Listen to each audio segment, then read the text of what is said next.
volvamos al presente, porque ya está con nosotros José Blandón Castillo y sus comentarios matutinos. Buenos días, Fernando. Buenos días. Buenos días a toda nuestra audiencia a nivel nacional. Oiga, me uno a las felicitaciones a Martín Torrijos en día de su cumpleaños. Es una coyuntura bien complicada y que espero que pase bien con su familia, con Vivian y sus hijos. Un abrazo fraternal. Oiga, Fernando, ahora que usted hablaba de Marie Curie, que tuvo una vida difícil como mujer científica y que murió producto de sus investigaciones, porque murió por la radiación. Me recordaba también que estaba leyendo la historia de la doctora Barbara McClintock, que fue una citogeneticista graduada en la Universidad de Cornell, que no fue hasta 1983 que le dieron el premio Nobel, a pesar de que sus estudios fueron en los años 40 y 50, porque y hay muchas historias sobre ella, fue postergada. Por ser mujer. Por ser mujer, pero fue uno de los grandes descubrimientos en la citogenética. Ella es especialista en la genética del maíz y ella estudió la translocación de los genes como efecto que eran los que explicaban gran parte de las modificaciones genéticas que se producían en genoma de maíz y que han servido para las teorías de explicación de cómo se comporta el genoma humano. De manera que le recuerdo eso porque la historia de las mujeres científicas, igual que la historia de las mujeres en la lucha por ocupar el sitial que tiene ahora, está llena y jalonada por el sacrificio de mujeres que la antecedieron. Y por eso creo que todos los hombres debiéramos ser impulsadores del papel de la mujer, que se lo ha ganado a pulso, claro, y con mucho esfuerzo. Pero bueno, venimos a lo nuestro, que esto también es parte de lo nuestro. Usted sabe que en los Estados Unidos anoche fue derrotada la reforma sanitaria del señor Trump. El senador McConnell anunció que definitivamente no tenía los votos republicanos. Y anoche el senador de Utah, Mike Lee, y el senador de Kansas, Jerry Mora, anunciaron, republicanos ambos, que no votarían por la reforma sanitaria. Se unieron al grupo de moderados del Partido Republicano y cancelaron la reforma. Esta es una de las grandes derrotas políticas del señor Trump. Y fíjese, ¿por qué le traigo esto? Porque viene aquí la independencia del órgano legislativo de los Estados Unidos. Los senadores, había una línea de presidente, una línea de partido, y los senadores republicanos dijeron, no, por ahí no es la cosa. ¿Por qué? Porque la reforma del señor Trump dejaría más de 22 millones de norteamericanos sin seguro. Y estos senadores, que representan estados en los que esto es un tema importante, no se van a quemar por nadie. Es que eso es lo importante en Estados Unidos. Por ejemplo, un senador del Midwest jamás votará por una ley que vaya en contra del mercado agrícola, por ejemplo. Un senador del norte, por ejemplo, de Michigan, no votará por una ley que desampare personas sin seguro con la población pobre que tiene Detroit, sobre todo. Es decir, la consecuencia que hay entre el electorado y el senador es algo que nosotros hemos estado perdiendo. Tú ves a diputados de la ciudad haciendo proyectos ganaderos porque ellos son ganaderos, pero es que lo que tienen que hacer los proyectos ganaderos son los que vienen del área del interior, no los de acá. Y eso pues es la congruencia que hay. Porque es que en los Estados Unidos, en los países desarrollados, se vota en función de cómo vota el senador o el representante local. Es que el representante del legislativo es representación de la comunidad. Y por eso que la existencia de la revocatoria de mandato en la Constitución panameña es una aberración política. Yo le traigo este tema porque el Partido Republicano se encuentra en la encrucijada de su vida, dividido con el control de las dos cámaras y con el control de la presidencia, y no controlan la agenda política del país. Eso es, jamás en la historia de los Estados Unidos había pasado algo como eso. ¿Y a qué converge todo esto? A dos cosas importantes que usted tiene que entender. Uno, un presidente que no entiende que gobernar no es el acto de dictar órdenes, que gobernar es el acto de conciliar posiciones. Y dos, que en los Estados Unidos el poder mediático es tan poderoso que ha logrado sensibilizar a los republicanos del terrible problema que se encontrarían de ir a un proceso electoral con un presidente que apenas tiene una evaluación positiva de 36%. Sí, un pato cojo. A 6 meses de ser presidente, nunca un presidente había sido tan débil. Es que también entra en otra cosa en juego. Es decir, al no haber vida partidista, no entiendes cómo funciona el sistema. Cosa que tal vez el último presidente de Estados Unidos que sí lo entendió fue Lyndon Johnson. Por eso él tuvo tanta aprobación de leyes, porque era alguien que venía de las entrañas del monstruo y pudo, pues, sabía qué palancas tocar para que eso funcionase. Pero Lyndon Johnson era el maestro de la política, el epítome del amarre político, porque además era un hombre pragmático, era un hombre acostumbrado a ceder y a manejar posiciones. Y eso lo hizo a él, por ejemplo, pasar la ley de los derechos humanos en los Estados Unidos, una de las leyes más complicadas. Pero el señor Trump, inexperto en el manejo político, todos los días da órdenes contradictorias. Y hoy el Partido Republicano se encuentra en una encrucijada completamente difícil para ellos. Pero el tema que le quiero traer es que a nadie en el Partido Republicano se le ha ocurrido votar a los senadores o hacerle un juicio o catalogarlo de traidores. Tema que es un tema muy, ¿cómo se llama? Muy simplista para explicar las acciones políticas. Y que el Senado de los Estados Unidos ahora se encuentra dividido y le va a ser difícil al presidente impulsar la reforma fiscal que estaba planteada e introducir leyes importantes. Y se va a empujar mucho las investigaciones contra el presidente Trump, lo que me hace pensar que los Estados Unidos va a seguir moviéndose en un terreno sumamente complicado y no hay nada más peligroso en el mundo que una nación del poder de los Estados Unidos complicada políticamente. Porque entonces toman decisiones muy típicas de la política norteamericana, un ruido más grande para ocultar el ruido anterior, ¿no? Y hay mucha gente que trabaja con esa teoría, creemos un ruido grande para que el ruido que me está haciendo daño se vaya, ¿no? Bueno, usted lo ve mucho aplicado por aquí también. Se habla de que cómo esconder un elefante en una cristalería, metiendo otro elefante. Sí, porque el ruido que hace nadie se da cuenta. Bueno, eso está pasando en los Estados Unidos, reitero. La reforma sanitaria, que fue un pilar, hoy Obama como expresidente acaba de derrotar al presidente Trump, porque no es tan fácil establecer una reforma sanitaria. Si no, mire lo que a nosotros nos ha demorado entender lo que está pasando en la Caja del Seguro Social y en el Ministerio de Salud. Además que hay algo, José, que también hay que tomarlo en cuenta. La lección es que nadie está totalmente muerto ni nadie está totalmente vivo. Todo el mundo pensaba que el Partido Demócrata, después de la derrota de noviembre, desaparecía. Perdió las 2 cámaras, perdió la presidencia. Bueno, y ahí está. Bien, anoche el presidente Trump escribió: vamos a comenzar de cero y vamos a incluir a los demócratas. Inmediatamente el senador Schumer de Nueva York le dijo: si vamos a hablar de reforma sanitaria, comencemos de cero. O sea, ahora Trump mira hacia los típicos de él, ¿no? Ah, tú no me apoyaste, ahora me voy con los demócratas. Él cree que eso va a pasar así. Los demócratas jamás van a ser pro Trump. Por un problema simple. Vienen las elecciones, el tiempo pasa muy rápidamente. Si el presidente no logra encauzar su línea política, la próxima presidencia es demócrata. Tan simple. Bien, eso pasa en los Estados Unidos. ¿Qué pasa en Venezuela? Le voy a decir algo que me gustó ayer. Yo no entro a los conflictos porque aquí estamos informando una parte del conflicto, ¿eh? El mundo internacional solo informa lo que hace la oposición, pero el gobierno hace cosas. También mientras estaba ese plebiscito, había otro referéndum de ellos. Y hay fuerzas en desarrollo, pero me gustó una cosa que hizo la oposición ayer. Por primera vez, el discurso claro y contundente de los líderes de oposición en Venezuela hablan del chavismo en sentido positivo. Es decir, nuestra pelea no es con el chavismo, dicen los líderes de la MUD, y que quieren crear un gobierno de coalición. Solo con ese discurso podrán obtener el poder. De manera que la confrontación, entre los radicales manejen la confrontación, no habrá acuerdo. El acuerdo tiene que pasar por una conciliación de posiciones.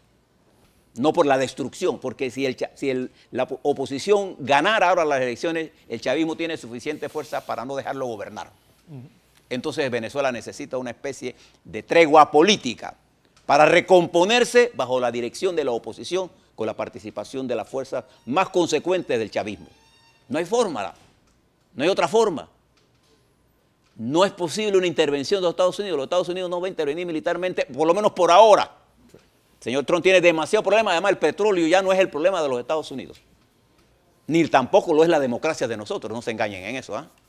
El problema de los Estados Unidos son sus intereses, que hoy se encuentran sumamente atrapados en una discusión compleja, difícil. Bien, y así de regalo, usted ha visto lo que ha hecho el expresidente Uribe allá en Colombia, acusando a un periodista de violador de niños. Pedófilo. Y ha generado una polémica este caballero Uribe, que sí tiene forma de irritar a la población. Ya Colombia está cansada de Uribe. Ese es otro que acaba de romper el límite de la paciencia, incluso de su propia gente. Y ha puesto en entredicho el futuro de esta organización política que él dirigió y que dirige con mucho control. Pero es un hombre que no controla, no tiene conectada su mente con la lengua. Y esto siempre le es un problema para cualquier dirigente. Hombre, vamos al tema nacional. Le voy a tocar un tema rápidamente, Fernando. Vi el argumento débil que utilizó el fiscal que apela a la fianza que puso el juez 15º a favor de la excarcelación del exministro Ford y del exministro Suárez. Mire el centro del argumento, que el delito es tan grave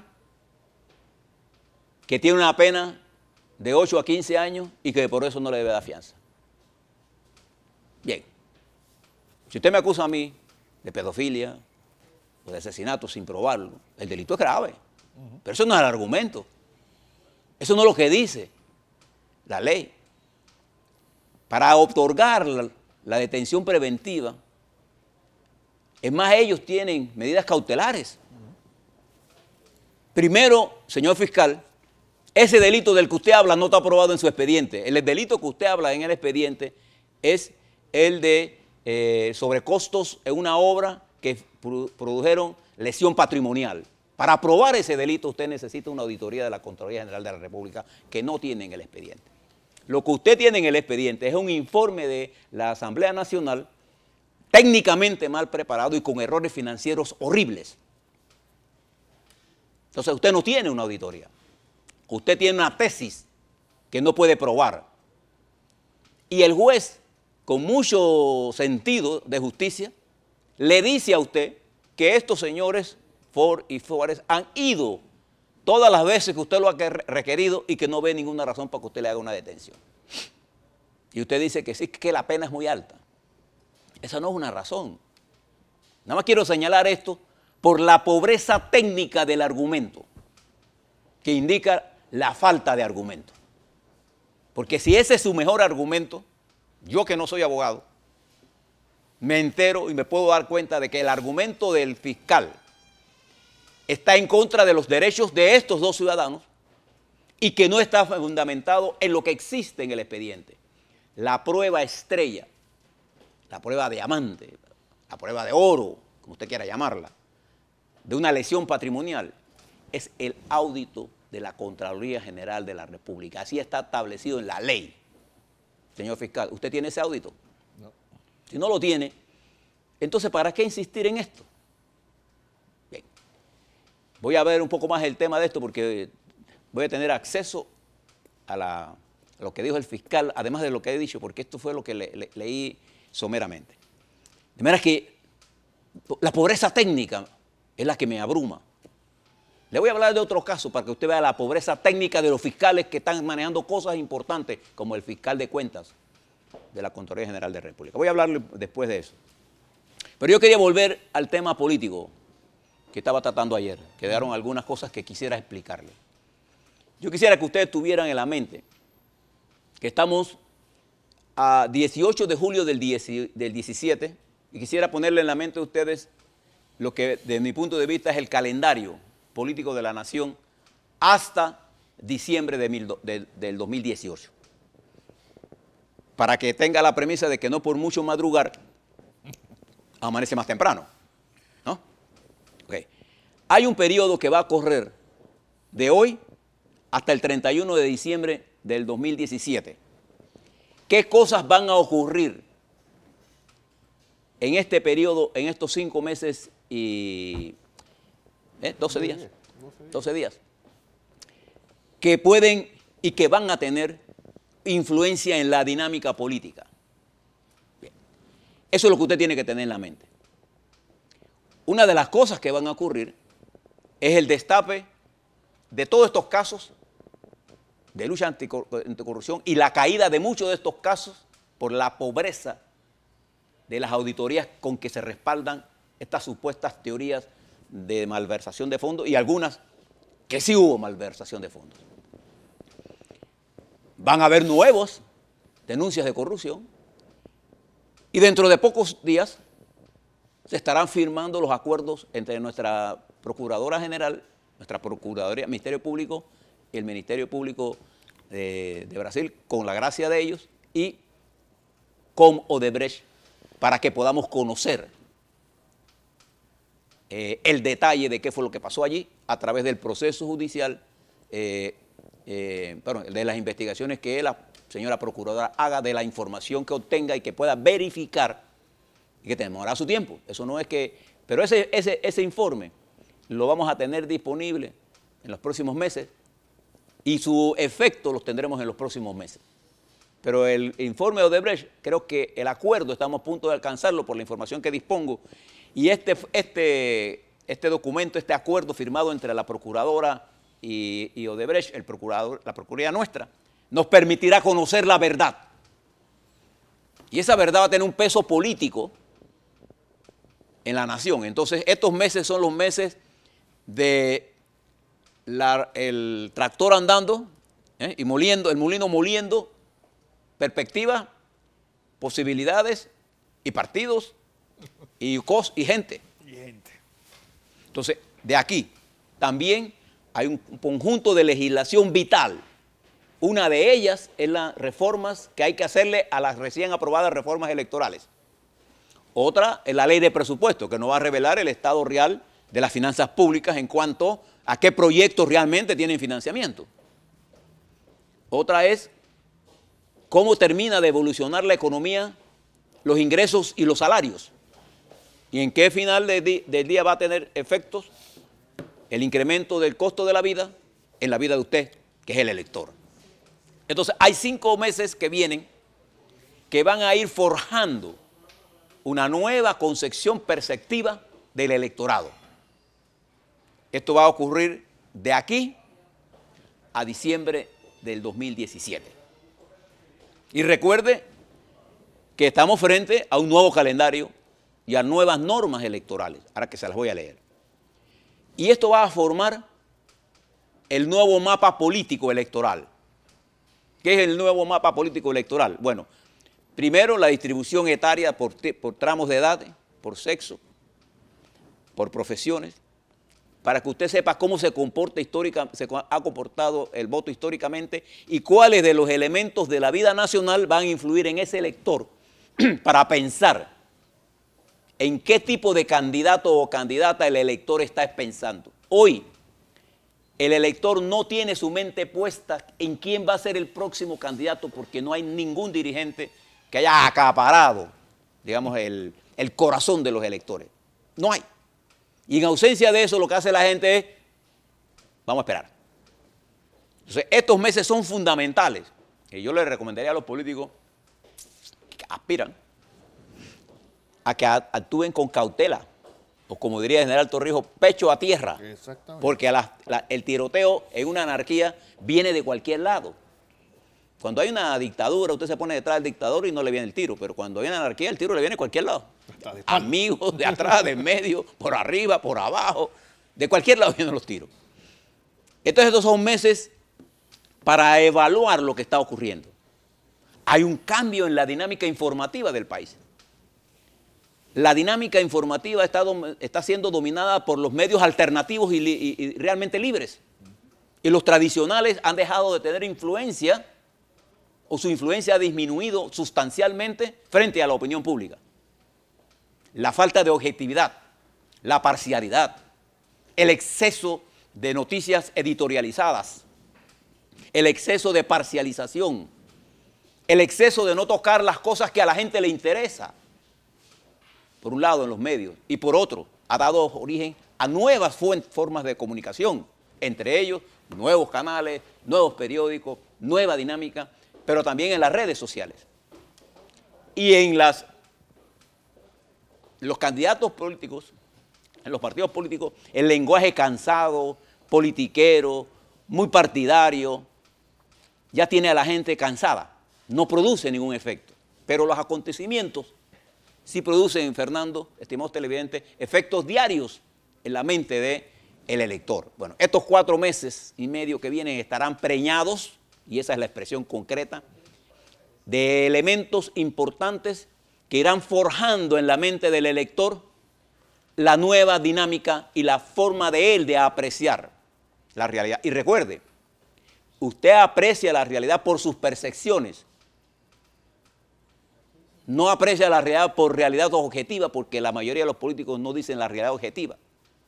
Nosotros aquí le damos elementos para tener mayor objetividad. Usted tendrá que poner el resto.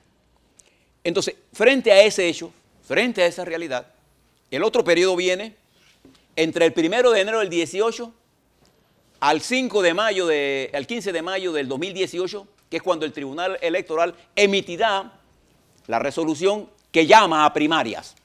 Entonces arranca la campana para el proceso electoral ya, entre partidos, en los partidos, para la escogencia del candidato presidencial. Y de junio hasta diciembre del 31 del 2018 tendremos el panorama claro de quienes aspiran a la presidencia de la República. Pero la dinámica que produce el 17 va a montarse en la decisión del 18. Y recuerde, la primera cosa entonces que usted tiene que hacer es tener claro cuáles son las reglas del juego establecidas en el Código Electoral. Una vez que usted tenga claro esas reglas, saber el mapa político electoral sobre los que los electores se están moviendo para entender no lo que usted cree, sino cómo usted incorpora a esa gente a que ellos sean constructores de su destino con usted. Le voy a dar 2 ejemplos. El presidente Trump en los Estados Unidos pudo entender el mapa electoral de los Estados Unidos con precisión, cosa que ignoró la señora Clinton. Y eso le hizo al señor Trump ganar los estados tradicionalmente demócratas, porque la señora Clinton ni lo fue a ver porque los dio por hecho que lo tenía. Y que el loco de Trump no le había llegado. Bueno, el discurso de Trump enamoró a la clase media y a los asalariados de los Estados Unidos, a la clase obrera de los Estados Unidos. Y a los campesinos, a los productores. No le gusta, sí. En los Estados Unidos hay una expresión muy, no la voy a usar. Sí, el farm. No, los redneck. Los campesinos nuestros, pero una expresión de mal gusto. Él enamoró a ese electorado con un discurso provocador, con letra y música que era miel a los oídos y al tacto de la gente. Y barrió las elecciones. No barrió el voto electoral, barrió para controlar el voto de los representantes de cada estado. O sea, él no ganó con el voto electoral. La señora Clinton ganó en los estados grandes, pero él ganó en los estados con una gran cantidad de delegados electorales. El otro es el señor presidente de Francia. Se separa del Partido Socialista porque el Partido Socialista quedó de quinto, quedó detrás de la ambulancia. Crea un nuevo movimiento con sus siglas. Y con ese movimiento en 7 meses derrota a todos los partidos. El señor Macron con una nueva estrategia. Él entendió el mapa electoral y lo que querían los electores franceses. En Panamá el de hoy es totalmente diferente Y siempre es así, pero ahora es mucho más diferente. El Panamá de hoy es más diferente que el Panamá de las elecciones del 2014. Ya las expectativas del hombre bueno, del discurso suave, ya todo eso se fue para el cariño. Ahora la gente está buscando cuál es el perfil del hombre o la mujer que me resuelve mi problema. Entonces, por eso que usted debe tener el perfil. ¿De qué ve usted en los discursos de los dirigentes políticos? Una reunión del PRD no se pone de acuerdo para con una comisión. Yo le hago una pregunta. ¿A qué elector de este país le interesa quién preside qué comisión en la Asamblea Nacional? A nadie. A nadie. En la Asamblea Nacional no es el punto de referencia donde se nutre la formación del elector. ¿Usted lo ve así? No, por supuesto. En lo absoluto. Es en la controversia. Por hoy, Varela Martinelli, ese choque de trenes, ya son que menos que trenes. Porque el presidente Varela va perdiendo impulso en la medida en que el tiempo se le va acabando. Cada uno es más fuerte, por eso le decía que Trump está perdiendo impulso a 6 meses. Y él aspira a reelegirse. Yo no sé si la edad le da o la salud, pero él tiene la idea de ser por 8 años. Y si ya 6 meses no controla ni su partido, imagínese el elector. Aunque todavía él tiene un fuerte apoyo de quien le dio la base, pero no es la mayoría. Ya los estrategas demócratas están viendo cómo apoderarse de los votos electorales en los estados donde ellos perdieron. Que tradicionalmente eran demócratas. Que eran de ellos. Entonces, en Panamá, esta dinámica informativa de confrontación está generando una nueva dinámica en la juventud. Y observen que los jóvenes que son más analíticos de que ustedes, que tienen computadoras, que cuando quieren saber algo se meten a Google y preguntan quién está escuchando a Blandón, dónde se graduó, saben de todo. Ellos saben hacer los mapas electorales perfectamente bien. Saben cómo piensan, se comunican de una forma diferente al lenguaje grosero, duro, inconsistente, sin contenido de los políticos. Lo odian. El lenguaje con que se comunican las mujeres profesionales o las mujeres amas de casa tiene que ver mucho con la administración del hogar, que es prácticamente una empresa.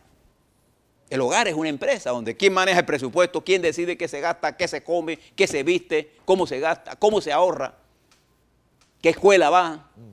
Esas son las cosas que tienen a la gente preocupada. No si alguien es gay o no es gay. Lo que sí le preocupa a la gente es que hay miles de niñas embarazadas. Eso sí es un problema serio.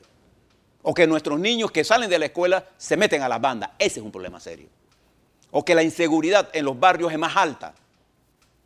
O que la llegada al país de migrantes con gran capacidad adquisitiva ha encarecido el costo de la vivienda. Yo no sé si usted alguno de ustedes ha ido a alquilar alguna casa. Vaya a alquilar a donde sea. El costo altísimo que ellos le han puesto a la vivienda en forma artificial. Entonces, no es un problema del empleo, en realidad. Es un problema que mis ingresos de hoy no me dan para costearme la vida de clase media que yo tenía. Porque los costos de la clase media se han incrementado en forma exponencial. A ver, las colaboradoras que ahora le dicen del hogar, que antes le decían doméstica, antes le decían empleada, lo que sea, ahora usan términos muy eufemísticos para referirse a todo. Sí, ya no hablamos trabajadores, sino colaboradores, ¿no? Eso es una forma de mediatizar la lucha social. Pero, ¿cuánto cuesta una mujer que lo ayude en el hogar hoy? 300, 400 dólares. ¿Quién puede pagar eso? La clase media alta, pero cada vez le es más difícil. ¿Cuánto cuesta la escuela? Esas son las cosas que a la gente le preocupa. No si la asamblea, la comisión A la preside fulanito, o fulanita, o sutanita, porque eso es intrascendente. Entonces, reitero, usted tiene que hacer una lectura del proceso electoral. Yo tengo aquí, y debo agradecer, Fernando, que ayer el profesor Humberto Castillo, director de comunicación del Tribunal Electoral, muy gentilmente me hizo llegar varios documentos de las leyes electorales vigentes. y le agradezco mucho eso, porque aquí tengo el documento que usted tiene que leerse. Si usted no quiere leer la ley, lea esto. Conoce las reformas electorales. Es la primera cosa que cualquier candidato debe saber, viejo o nuevo. Han cambiado las reglas del juego electoral. Le voy a dar 2 ejemplos. Por ejemplo, solo se podrá hacer campaña 60 días antes de la elección. O sea, la elección, el proceso abre en marzo hasta mayo, 60 días. 60 días, una campaña cortita. Y 45 antes de la primaria. ¿Usted sabía eso? Tiene que saberlo. Las nóminas presidenciales solo podrán costear su propaganda con el financiamiento público. Es decir, ya usted no puede venir que fulanito le pague la propaganda, ni que el canal le regale con propaganda. No. Hay un mecanismo mediante el cual el costo de la campaña presidencial, toda, por publicidad, la paga el Estado. 2 reglas nuevas que introducen cosas que usted tiene que planear desde ahora. Yo les aconsejo a todos los candidatos presidenciales que bajen el perfil para que esta tormenta que viene, el tsunami los agarre por lo menos una especie de cuartel para resistir el viento. El cuartel de invierno. Y no se los lleve el viento, o se los lleve el caso de Brecht, o se los lleve el caso fulano, el caso sutano, o los casos que vienen. Y saque la cabeza, abre cuando venga el verano del 18, que es cuando viene la verdad. Acuérdense que esta es una campaña corta. Y la gente está cabreada de política y de los políticos. Entiéndelo bien. Harta. Entonces, yo mañana le voy a dar un poco sobre las normas que rigen y en el transcurso de la semana le voy a presentar el primer... mañana yo tengo un compromiso. Mañana le anuncio, no voy a estar aquí con ustedes, estaré el jueves. Esta semana o la próxima le voy a presentar el mapa electoral. ¿Qué es el mapa electoral? Todo lo que son los votos y sus tendencias, cómo han votado y su posible forma de votar en el 19, para que ustedes vayan dándose cuenta de que ustedes están en Venus y la gente está en Monagrillo. ¿Les parece? Pero Venus es el planeta. Venus es el planeta, sí, porque si fuera Venus otra cosa. Hay otra Venus por ahí.